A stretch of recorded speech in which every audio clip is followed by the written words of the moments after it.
Okay. Welcome to the Unshakable Foundation meeting of Cocaine Anonymous.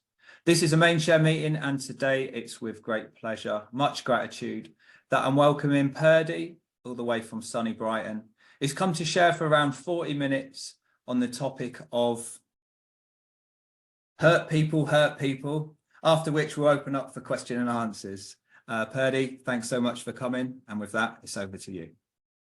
Thank you, Young. Thank you so much. Good evening, everybody. My name is Purdy, a recovered addict, recovering human being. Absolute honor and a privilege to be here at Unshakable Foundation with you all guys. And I mean that with a whole heart. Very proud member of a life-giving, life-changing fellowship. It's completely and utterly turned my life around. I wake up so grateful. If you're brand new onto this meeting, if you're brand new into this fellowship, you can recover, you can recover. And I never thought it. See, I was so smashed up as an addict coming into this as a person, all those years, 40 years of absolute carnage and mayhem. No one can help me. I can't be saved. That was my thinking. Thank God I was wrong. Thank God I was wrong. Hurt people is what I'm going to talk about today, guys, from generation to generation. And I was hurt. And, I never thought, I tore my life apart, and I never ever thought that I would be like them, what they did to me, that type of dad. I never ever thought I'd be that person. And I became just that.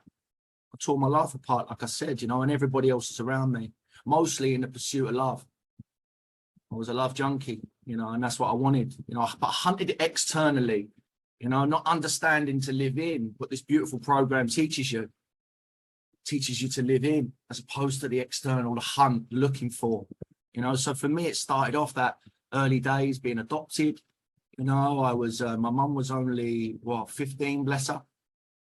Big resentment. How dare she leave me, big, and it started off early. It started off because of the home that I went into, from care into a home where I was mentally and physically abused. I wasn't allowed out. I wasn't, friendships, things like that. I was pulled away from absolutely everything, absolutely everything. And I remember my first time, all I wanted was love. I didn't understand it because I had something about me. I wanted to get involved, but it was an awful time. It was an awful time. And I remember, it's funny, my story, and I never really speak about this. We talk about rock bottoms and what hit you when you hit your rock bottom to come into here. I remember, I'm a very emotional guy. And I remember my to drugs, which was my first love. And I remember the time, my rock bottom when I came out, and it wouldn't be what you think, it wouldn't be what you thought, with everything that happened in the middle. So 11, 12 years old, I went to a friend's house after school. It's the first time I ever did it. It was a massive no-no. I was going to get punished for this. I didn't care, and I remember it so relaxed. I went with my mate back to his house. He kicked his shoes off, and his dad was in the kitchen, and I got introduced. Hey, it's my mate Purdy from school. He said, "Hello, boy. Do you want a bacon sandwich?" My heart filled up because I'm not used to that. I'm not from that world, and it may sound really crazy, but I didn't get it. It felt so free. I went to his bedroom and he had these flyers, hardcore flyers, all over the walls, all over the ceiling, and he had these tape decks, and he used to cut all the flyers apart and take out the names of the DJs and put them in these tapes. And he said, "Have a listen to this." And we started listening to music. And man, I felt free. Music became my life.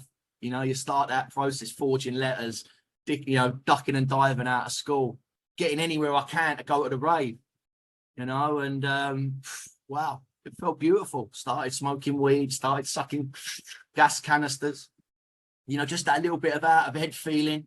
I was wild and I was free. I found love for the first time ever. I found something I really loved, went through into speed. We're dancing the night away, went through into ecstasy.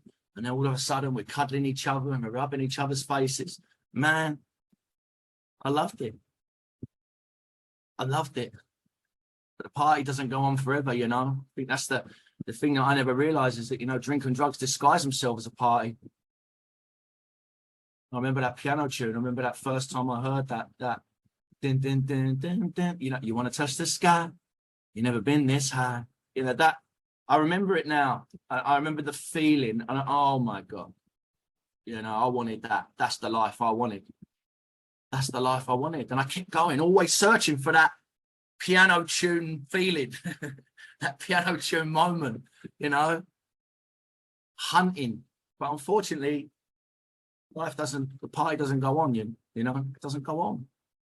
And crime becomes a big part of my life, and puts a dark twist on what was once a beautiful arena, because I'm out there and I'm robbing and I'm hunting and I'm, you know, the twisted thinking is coming in, and I'm doing all these things, smoking crack, I'm injecting heroin, I'm living in different places, doing geographicals, I'm moving from pillar to post. I worked out the other day that I've never had a home. I lived in over 30 places in 44 years. You know, that's that obsession of the mind. Still thinking I'm all right, but just out there hunting. 20 years old, I'm in prison, alone, I'm lonely again, I'm crying, you know, I'm crying my eyes out, but I'm being tough. I'm external, you know, no one can see me like this. I'm a street kid, you know, because I never went back home from that. I left home when I was 12 and I never ever went back. Living in a tent when I got out of prison, me and my mate Roger, you know, that's where we was, living in a tent. Finally decided that I was going to build a life, you know, I was going to build a life with a woman. I was going to go into that side of it.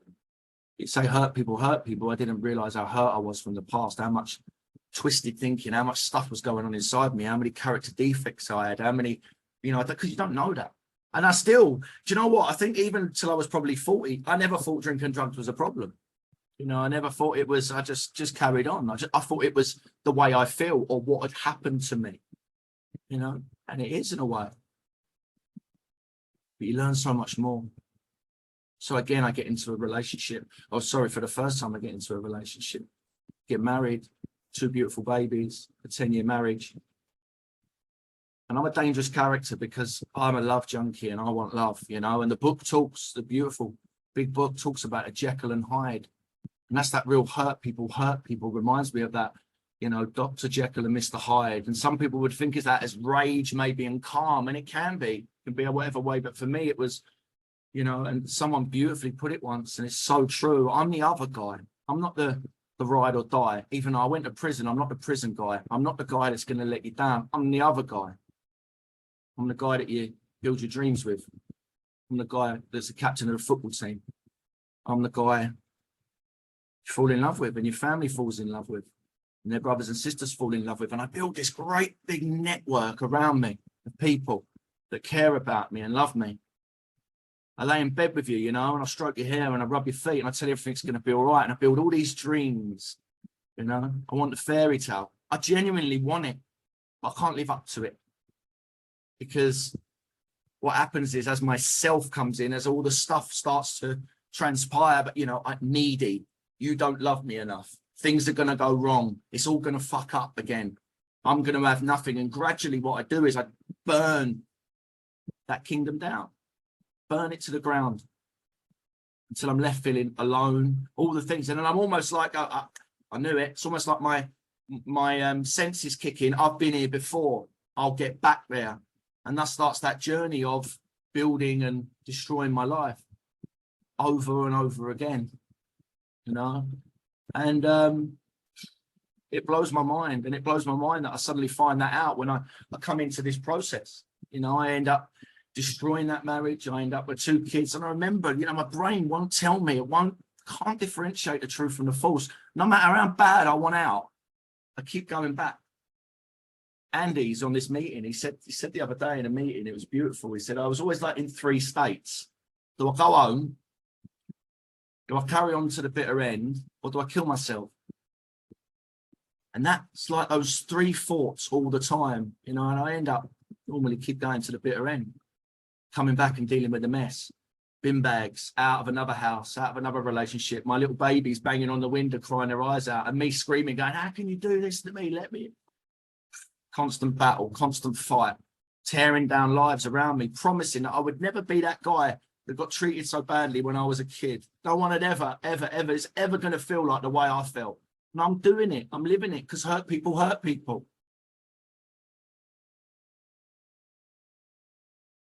Fortunately, my wife had a, I drove her to insanity.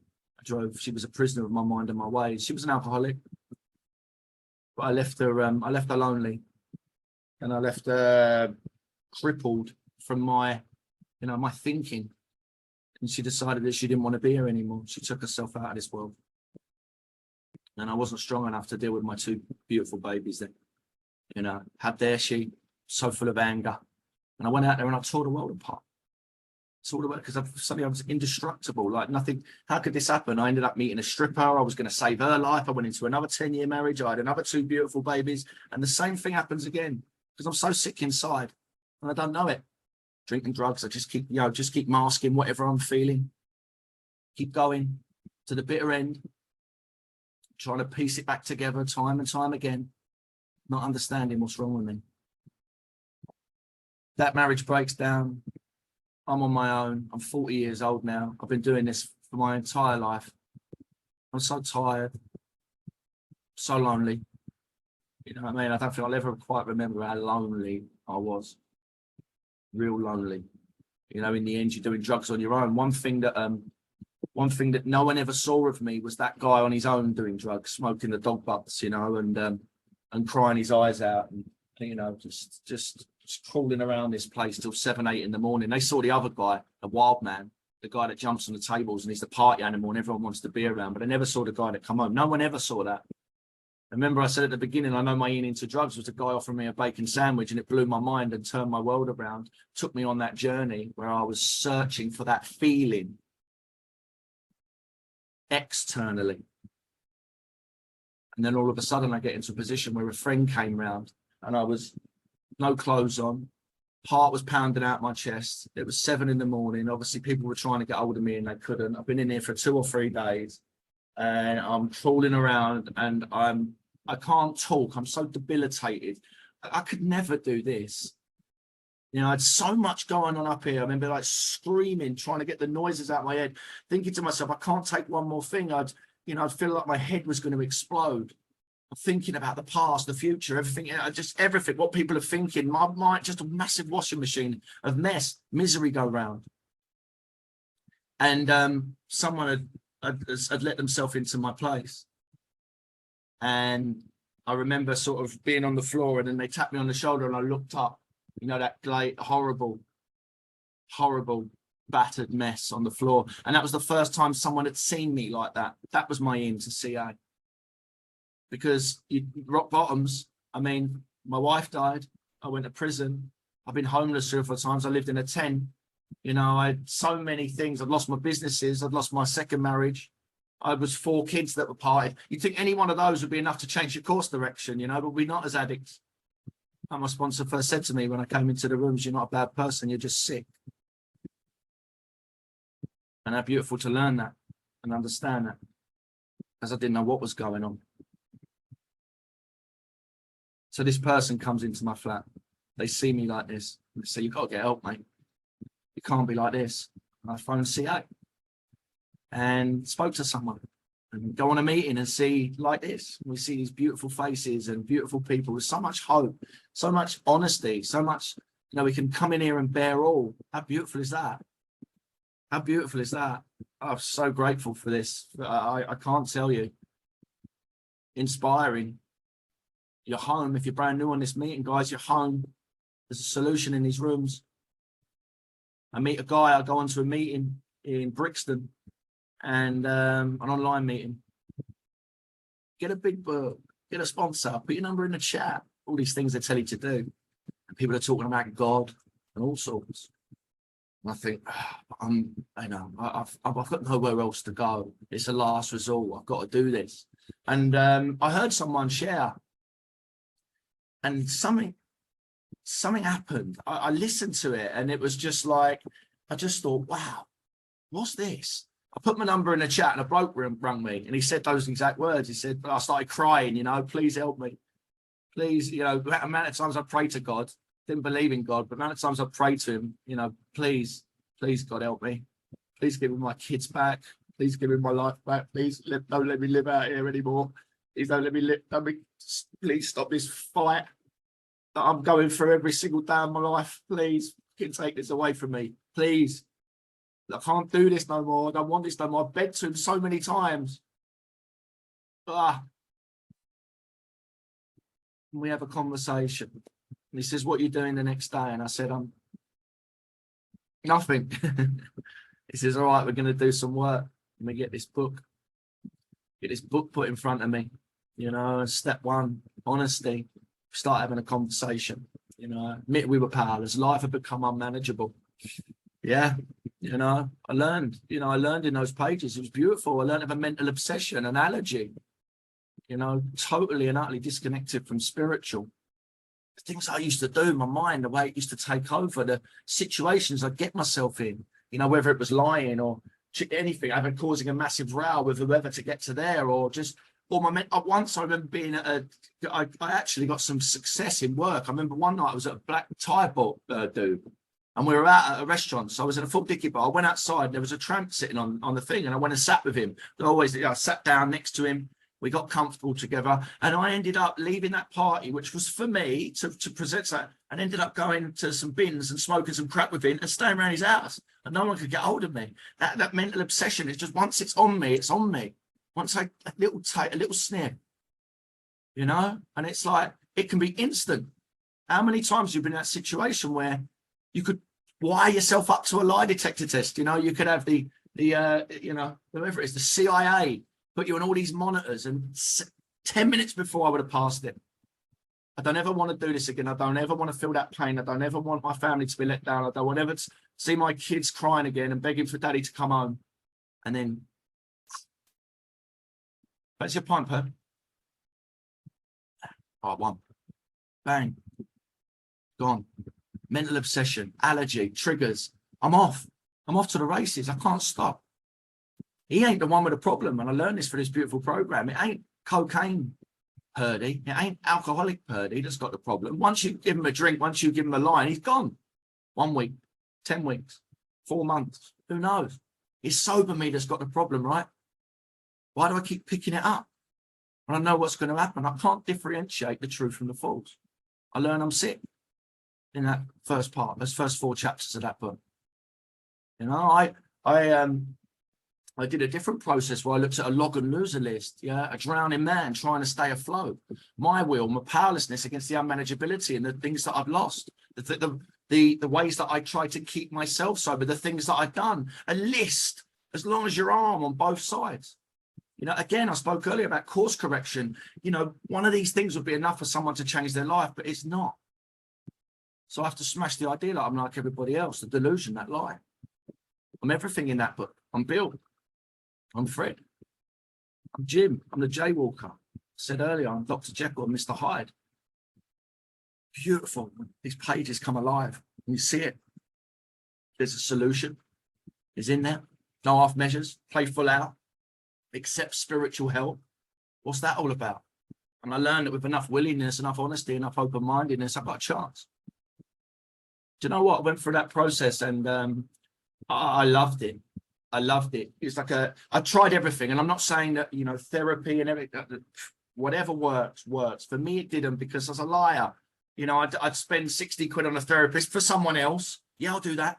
You know, it was always for someone else, never for myself. I'm just going to have a sip of tea. It's never for myself. So I'd go there, I'd bear all, I'd cry my eyes out, I'd say I'm a fuck up, I'd say my life was a mess, I'd pay me 60 quid, and I'd walk out there and I'd get off my head.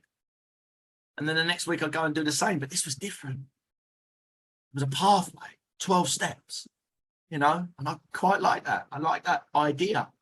And that's the speed that I come into this program, which is now, you know, I love it when I see meetings and people reaching out for sponsorship and people calling them, getting straight in there and getting stuck in on the front lines and doing this stuff and getting into the work now. It's beautiful to see.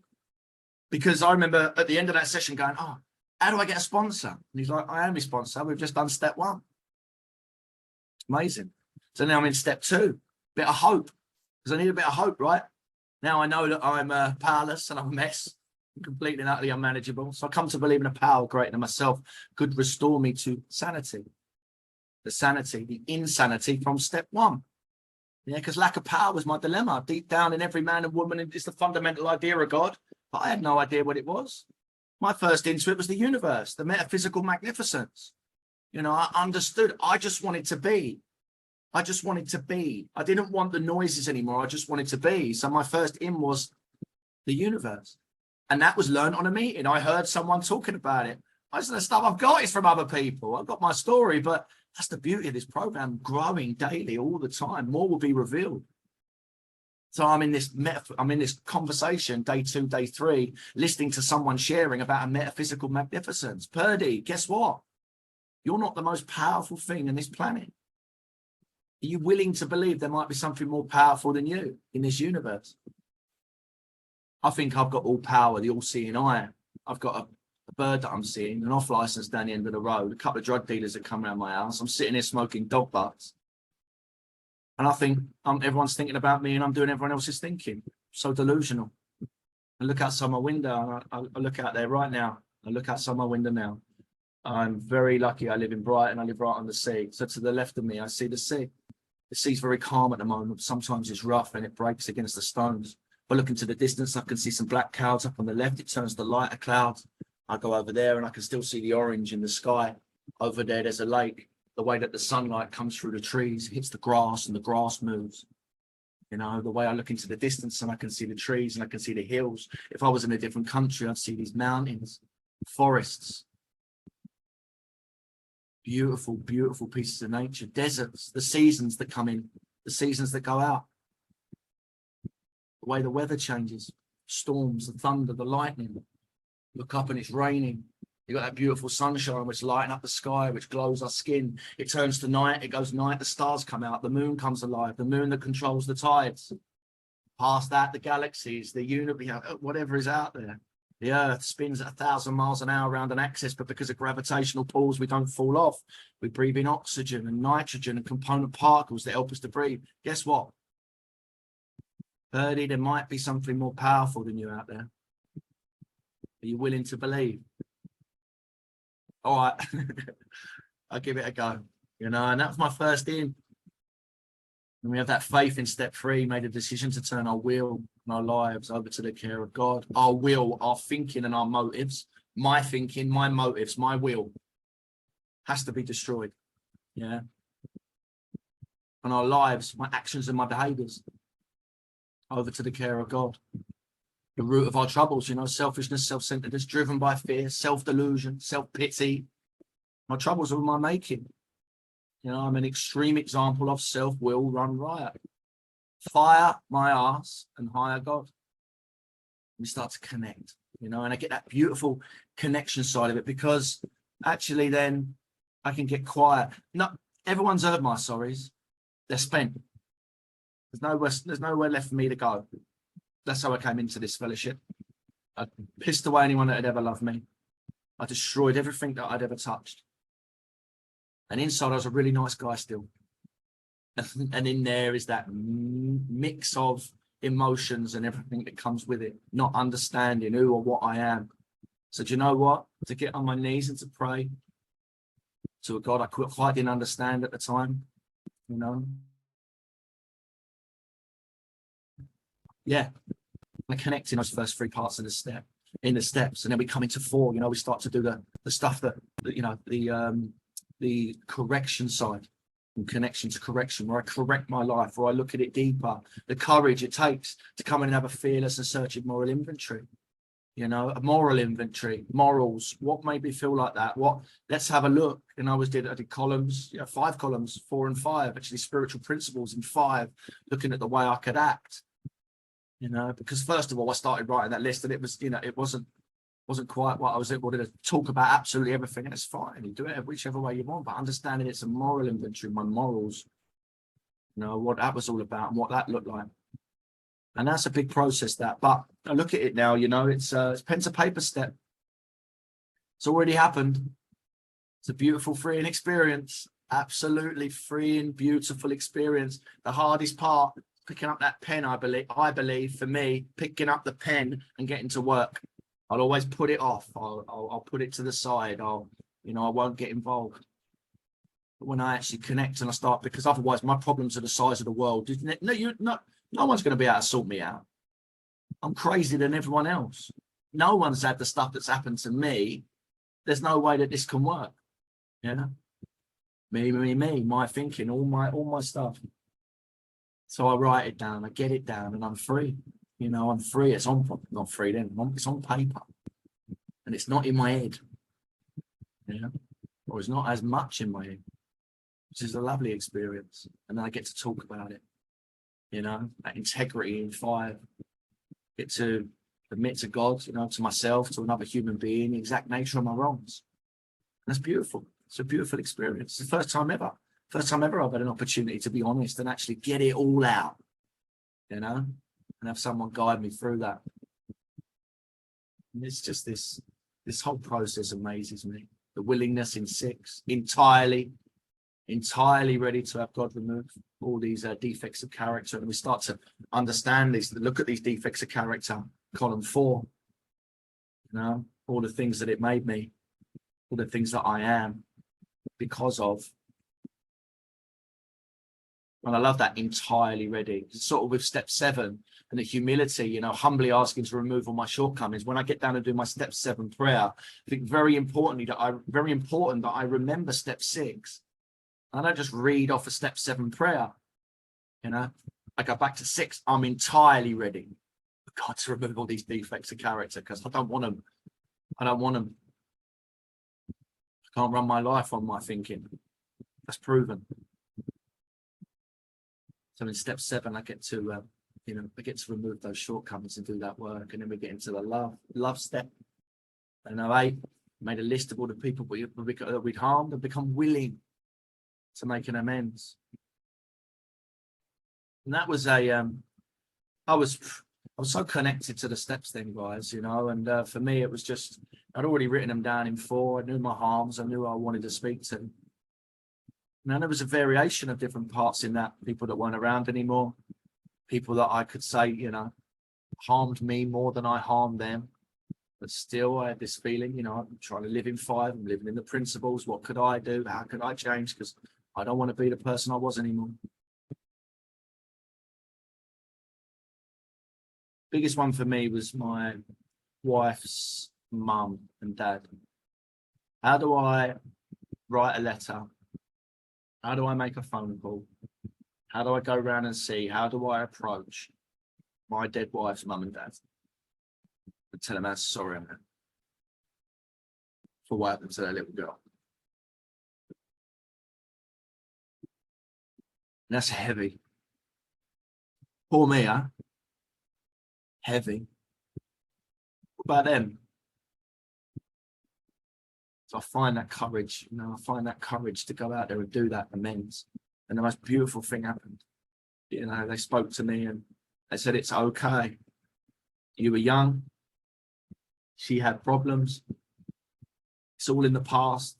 And we hope you're okay.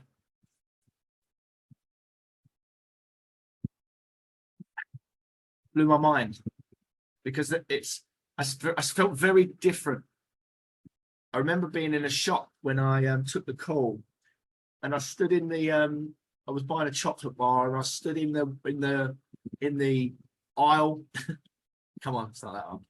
Stood in the aisle, and I had this internal feeling, this grin, but this I cried, and it was all this mix of emotions, but it was so powerful. It just hit me like, wow, what's going on here? This is amazing. This is not something you don't want to miss, guys.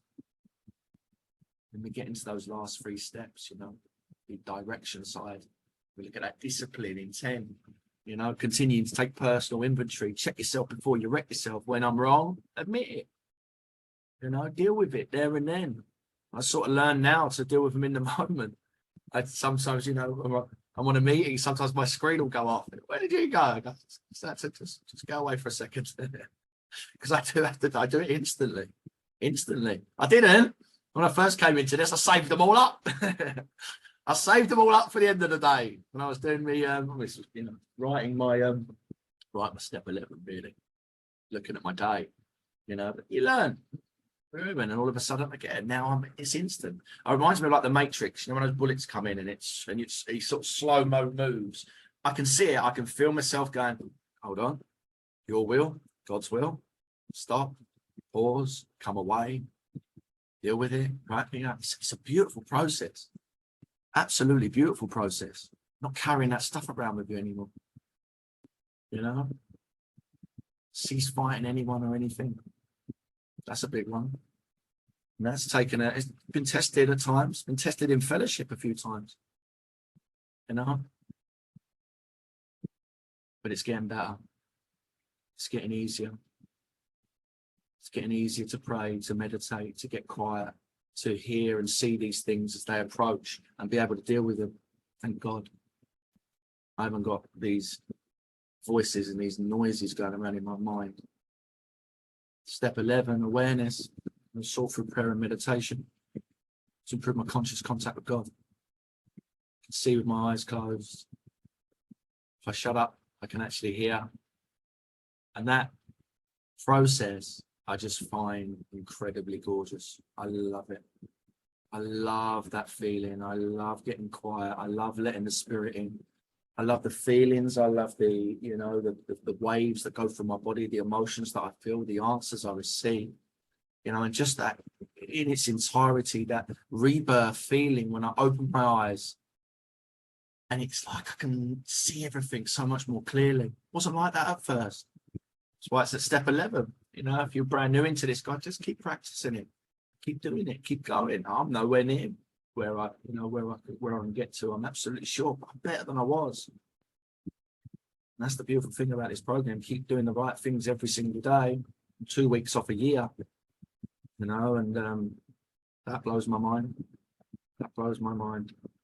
But it's getting, you know, more will be revealed. It gets stronger every single day. It gets better. My connection with God grows day in, day out. And then step 12, wow. Having had a spiritual awakening, I was talking to someone earlier about spiritual awakening. See, I said spiritual awakening for me is you know, as a result of the steps, guys, you know, I get to carry this message. But spiritual awakening for me, profound shift in consciousnness that I don't want to use anymore. That's gone. The obsession to use has gone. I don't want to drink. I don't want to take drugs anymore. That's a spiritual awakening for me. That's a profound shift in consciousness that has completely changed my life, that nothing else could, because of this program, because of CA, because of the fellowship, because of you guys, because of God. I'm able to live today, not be so fucking lonely. I mean that. Why am I so grateful? Why do I practice step 12 every single day and I'm of service? You saved my life, mate. Saved my life. I don't understand how miserable I was. I don't ever want to go back there. I don't ever want to live that life again. And what was given so freely to me, I turn up every single day. That is what I do. That's what I do. Pull people out the trenches and I help them as best I can. Do I get it right all the time? No. Do I try? Yes, every day. Create a fellowship you crave, spiritual cartel, you know, do things, help, be part of. I love that. Spiritual experiences I have all the time because I'm awake. Being awake versus being asleep. I'm not a vampire. I'm not running around in the middle of the night, ducking and diving, so raw with depression and misery, anxiety, fear. I can hold my head up. I can have proper conversations with people and live in the daylight. I see spiritual experiences all the time. I see it in the weather. I see it in people on screen. You guys. Incredible. Absolutely incredible, guys. You know, to be able to live this new life. Started off as it hurt people. That's how patterns get passed on. You know, generation after generation. You know, but with God and with fellowship, I get the opportunity. I get the opportunity to break those chains. If I never heal from what hurt me, I'll keep bleeding on people that never cut me. So true that. You know, so I get an opportunity to break these chains. I get an opportunity to be present because of CA, because of you guys. My 4 beautiful babies are in my life.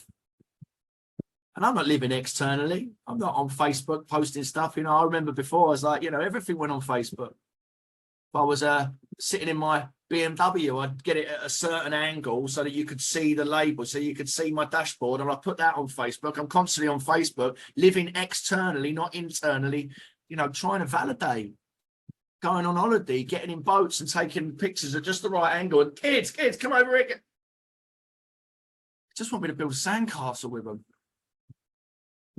And I see that now. And it sounds so simple. And you know what? The beautiful things are. It's the complicated stuff that's not. I don't want to live like that no more. The world's full of suffering, guys, you know, it's full of it. But you know what? It's also full of overcoming it. Anger and resentments, I learned, you know, coming into this beautiful fellowship, you know. It doesn't change the hearts of others, but it does me. You know, I've got to break these chains. I don't want my kids to go for this. They know how present I am now. They know that I love them. They know that I'm there and I'm present. And hopefully I can, some of this stuff that I'm learning in here, I can teach and I can bring them forward and enhance their life. Practicing spiritual principles, guys, you know, is incredible. Just that, you know, meeting anger and hate with love. Hard sometimes, but it's beautiful. Cruelty with kindness, making sad faces happy, miserable, grumpy faces, trying to make them smile. Just by being there sometimes, by being standing shoulder to shoulder, listening. Forgiveness, huge part of myself. Forgive myself and others. Forget about finding fault. Now, all part of this hurt people. Awareness is that first step for me in healing your heart, you know, sharing your pain. So healing, guys. Coming here and just talking and having a chat. I love it. Takes courage at first, and, you know, but it's great. Still worry? Of course you do. But you know what? It's all about love. Love is the weapon of the future. Love one another. Look after each other. Love is our greatest energy, you know, and how beautiful that we get the opportunity to express it in these rooms today and see some incredible things. So excited about the future.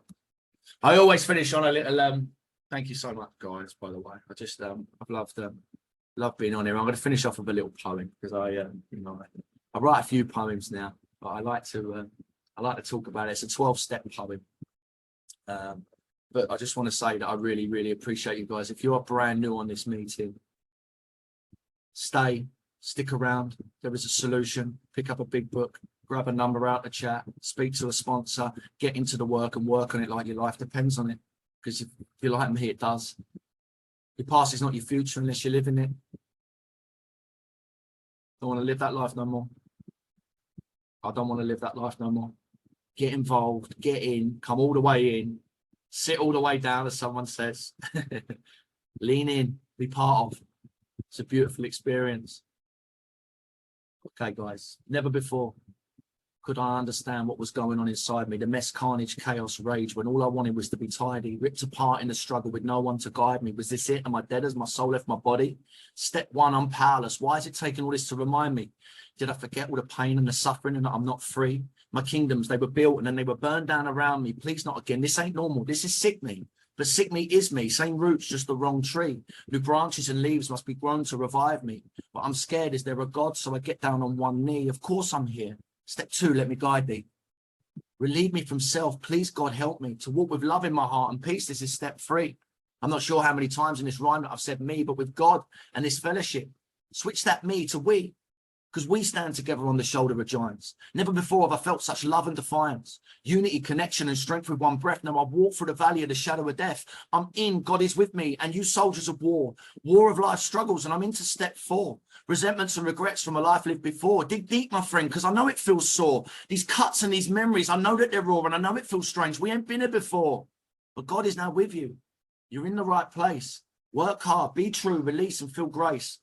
Grace from God as we admit all our wrongdoings, ready to let go and remove our shortcomings. Take them right from us to hold up in heaven. Our weight starts to shift through 5, 6, and 7. I'm open, I'm honest, I'm alive, and I'm grateful. 8, 9 comes along and it's tough, it feels fateful because I've damaged myself and so many in my path. My amends to all these people from all my misery and wrath. Be bold, be brave, just put pen to paper. Let it all out, be free from the hater.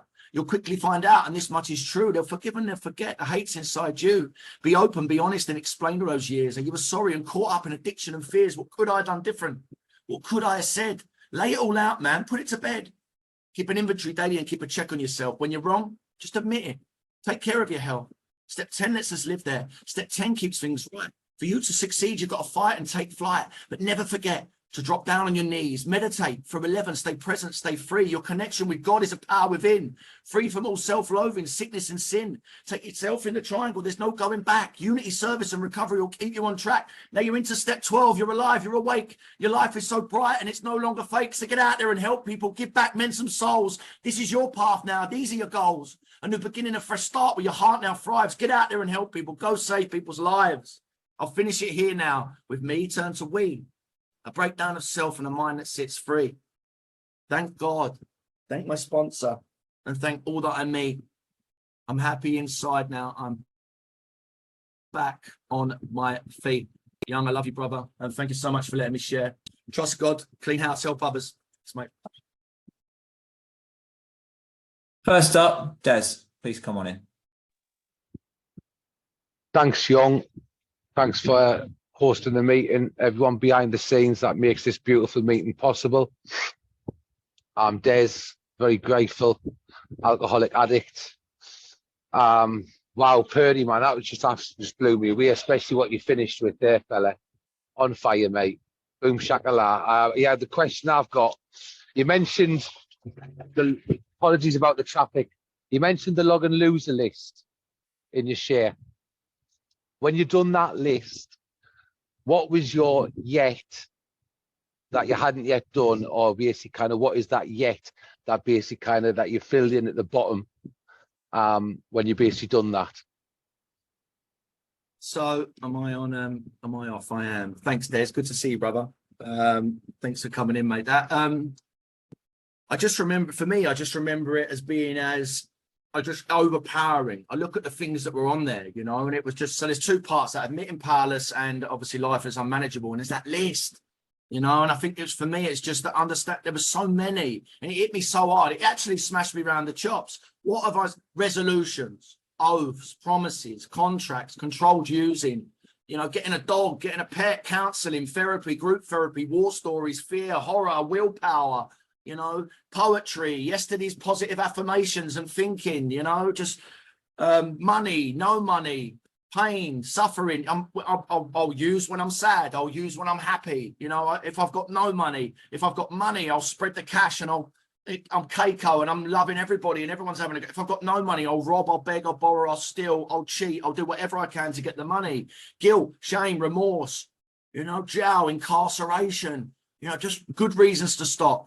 Moral, philosophical convictions galore. All these things come out and they were just screaming at me, brother, you know, and it was just like, what? Exercise, medicine, sobriety time, the big book, sponsors. Nothing kept me abstinent. And then I look at the unmanageability of my life. What have I lost? Friends, money, home, residence, driving license, family, time, respect from others, self-esteem, self-confidence, self-improvement, emotional stability, sanity, faith, humanity. It was so fast, Des, that I think I was just marking them off going. And then when the guy said to me, he said, you know, if you was a normal person, one of those things, your kids going, please, daddy, stop. Be enough for you to go, can wake up, change your course of direction. We're not those people. We're not well. You know, and that's that first point when I look at that in its entirety, that log and loser list, where I go, which is the first, effectively all the words out the first 43 pages of the big book, you know, or the you know, sort of put into a list. And it was a game changer for me, because it was just like, wow, I'm sick. Hope that answered, Des. Lovely. Thank you. Thanks for your question, Des. Before we go to you, Dom, I've just got a question in the chat. Purdy, you mentioned you had no belief in God before you got into the steps. What point in the work did you start to notice a connection and a belief start to develop? Okay, so just after step 3, it was you start to, I'm doing everything, you know, I'm over the top. I'm chanting when I'm in, I'm like, you know, I'm trying to, where is he? You know what I mean? Like any second now, he's going to come and pick me up. He's going to move me around and I'm going to be, I'm always searching. I'm always looking. I want a trophy. I want a certificate. I want a result. It's a feeling. Coming out of step 3 into step 4, said it earlier. How do I deal with all this stuff? How do I deal with it? It was a bit of an overload. I was going, oh my God, almost like push the button. This is all a bit too much. And something happened. It was the 13th. I was trying to work. My mind was going racing overtime and I was in self massively. And I suddenly decided, I thought, right, okay, what's going on? I started to do started to get out of self by researching why 13 was an unlucky number, all this sort of, all this stuff. And then I decided to go back into step 2, you know, come to believe in a power greater than myself could restore me to sanity. I got my arse up out of my flat before I drew the curtains, called the dealer and destroyed my life. I stood up, I went over into the freezing cold sea. I jumped in the sea and I swam under the water. I swam under the water, the sun was shining, it hit me as I come up and I was in there and I was trying to get this connection with the universe. And I walked back over to my flat and a little old woman walked around the corner. I've never seen her and I've lived here over a year. She went, "You've been for a swim, darling?" And I said, "Yeah, I've been for a swim." And she said, "Was it cold?" I said, "Yeah, where you been? We're having a conversation anyway." All of a sudden she goes, "I see you playing with your children every now and again. They come over, don't they?" And I said, "Yeah, that's right." And she said, "I'm getting a little bit old now, darling." She said, I own a beach hut, number 9. I've got number 9 tattooed on my left arm. I didn't get number 9 tattooed on my left arm to make these shares better. I've always had number 9 tattooed on my arm. But she goes, "I've got number 9 beach hut. Anytime you want it, you can have it. If you want it for a weekend, you want it for a week, you want it for 2 weeks, you get your lovely children. There's kettle over there, there's surfboards." I remember coming up to hit the flat going, what just happened then? You know, like, what just happened then? And for me, then I felt like I was inside the steps. I felt at that moment, I felt I was living in it. And I've been praying to God. I've been doing this stuff. And all of a sudden, there was a real feeling, a connection, a feeling that I was in. And that was it. It grew from that point. Lovely. Thank you, Purdy. Thank you, whoever asked that question. So we've got about 7 minutes left. Two guys with hands up. Love to get you both in. So first up, Tom, please come on in with your question. Hi there. Thanks for the share, Purdy. Beautiful share. Sorry, we're just asking him questions. Sorry. Yeah, this question and answer. Yeah. Oh.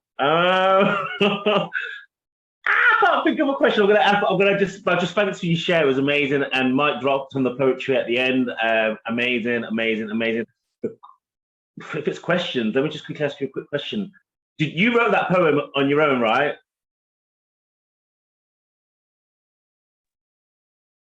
You're muted, Purdy. I'm muted. There we go. Should know how to do this. Yes, I wrote it on my own. Yeah, so I wrote it. It's an experience through the 12 steps, and my mind was free. I'll try to make my answer so long, but my mind was free at this point. You know, it was, and I loved writing. Actually, when I came into fellowship, I was journaling a lot. I was writing all the things, all the subconscious, conscious feelings that were in my mind. I was getting them down on paper. I've got it here somewhere. It's full. It's like that thick, and it's full of stuff. You know, little things, no names or anything. So I love to write, and it was just the 12 steps was so important to me. It just came out. And then I was, and I just kept reading it and then learned it. I mean, how, I don't know, you know, I couldn't even string a sentence together before. So to be able to write, learn, and have the freedom of the mind to be able to say it is great. Thanks, Dom. Thank you, Dom. Next up, Joe. Hello, Joe. Come on in. Hello, Jan. Good to see you. Great to hear you, Purdy. Thank you so much for such a enlightening, hard-hitting share there. My question to you, because what really stood out to me, there was so much in there, great message of love and profound shift of consciousness. It was beautiful to listen to and very inspiring. My question is, can you tell us more about service because service is clearly, you're passionate about service, and you know, I just want to hear a bit more about your service and how to inspire people to do more service. Yeah, thanks, Joe. You know, it says nothing will nothing will help us more as an addict than working with someone else. And you know, I truly believe that. I truly believe that. And for me, it's everything. Step 12 is so many things. You know, what we're doing right here, right now, you know, a message of hope that become on the screens. Like I say, anytime you share back, so we could start with the Zoom meeting. Everything everybody says is valid. Do you know one of the most important things that I ever heard when I first came into the meeting? Remember I spoke about the metaphysical magnificence? That same person at the end, she went, "You've got to get done." And she stared at the screen. Then she went, "You've got to get done. You've got to get done." And she said it about 4 times, to the point where I'm going, all right. And I start crying, you know, all right, I've got to get done. And I wrote it in the front of my book, "You've got to get done." Everything everybody says is important. You don't know what you're going to say that's going to save someone's life. It can be no big profound scriptures and stuff that I love to enjoy, spiritual readings. Now, someone said, "You got to get done" on a meeting, and that was enough for me to go, right, okay. You know, so we've got this platform, always picking up the phone, answering the phone, working with people. You know, I love this program so much that I give up my time with Spiritual Cartel. I wanted to create something, a labor of love, a meeting platform that with the things that I love in the fellowship. And, you know, so you start to get involved, you start to create service. Other people come in and get service. You start to build this fellowship. It's incredible. And it's just every day is beautiful. I love it. I love it. I don't stop. I'm all in. Lovely. Thank you. Thanks for your question, Joe. Addict. We've got a couple of minutes. So, Serene, if you would like to quickly come in for a quick question, that'd be great. Yes, please. Hi, I'm an addict alcoholic. My name's Serene Steen. Grateful to be here. Thank you, Young, and everybody doing service. And thank you, Purdy, for that on fire, powerful share. Man, you are hot. I just love hearing that. I'm all charged. I just came from the doctors. We had a 6-hour trip. I'm sitting here and I'm on fire. Right? We do service together. I've never heard your story before, and this was fantastic. And my quick question is, when in step 1, when you put it down, how did you do that? Like, at what point doing your work did you put down everything? Was it before you started the steps? Was it while you were doing the steps? That kind of thing. It was, yeah. I mean, it was this. The steps saved my life. The steps saved my life. The treasure map. Yeah, not the treasure. The treasure's the feeling. The treasure map, a pathway. And I was, like I say, I lived that experience. I played full out.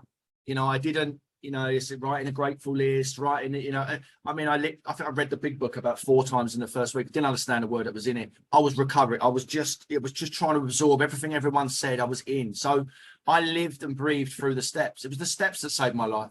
That's why I wrote a poem. That's why I speak about the steps a lot, because it was it wasn't that I was so broken, so battered, so smashed to pieces when I came in. I had absolutely nothing left. And the steps, I just found myself living through them. 1, understanding it, visually writing down and putting it there, coming to believe that I'm not the most powerful thing and there might be something more powerful by looking at the universe, you know, handing it over to someone I can get down, I can talk to, listens to me, you know, writing down all my stuff, handing it over. It worked. We're making amends and then work. So you're sort of like, it was a living process, and you really feel the living, breathing part of this process. And that's what changed my life. So I suppose from living the steps is what changed me. Thank you. Thank you so much, Serene, for